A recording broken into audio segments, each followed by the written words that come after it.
الاجنبي اللي بيهتم بينا، يعني بيجي يجيب لي الشكل وبيكتب لي في التصميم تخانه السلك والمقاسات اللي هو عايزها، وانا بقفل، يعني بيديني صوره انا بديله نجفه.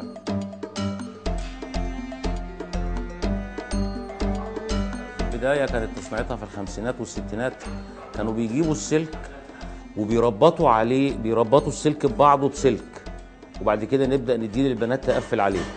اتطور المصري شويه، بدا يقفله بالازير. احنا النهارده قدرنا نطوره في السبوت ويلدنج او البناطه دي، صنعها الالماني والايطالي، وهم الناس اللي بداوا في تصنيعها.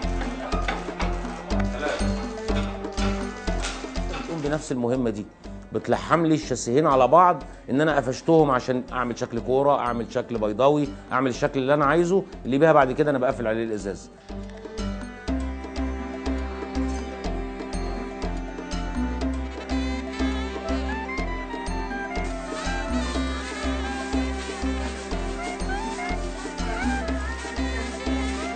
تأكيل الازاز عايز صبر، فما حدش يعرف يعمله للبنات. يعني انا كل اللي انا بشتغله في القطعه نفسها كله شباب صبيان رجاله، انما تقفيل لازم بنات، ما حدش عنده صبر للبنات، فعشان كده بنديهم في البيوت بيشتغلوه.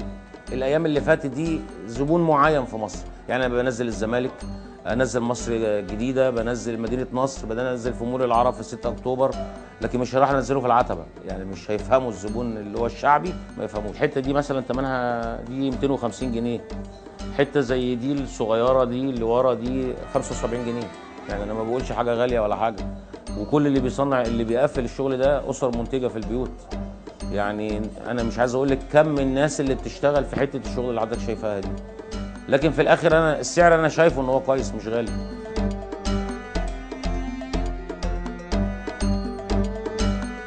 وفي تصميمات وحي خيالنا احنا، يعني في تصميمات حتى هتلاقي مسمياتها مع البنات اللي شغاله، الموديل ده اسمه هشام باسم اخويا هشام اللي هو معايا شريكي، وفي موديل اسمه محمد شرف موجود هنا حضرتك، اللي هو الحته الحمراء دي، ده موديل باسمي انا، ده انا اللي منفذه، غير التصميمات اللي بيجيبها لنا المهندسين مصممين ديكور بييجوا ينفذوا الشكل واحنا بننفذه، يعني بيرسموا بس، هو يرسم على ورقه بيجي يلاقيها قطعه نجف.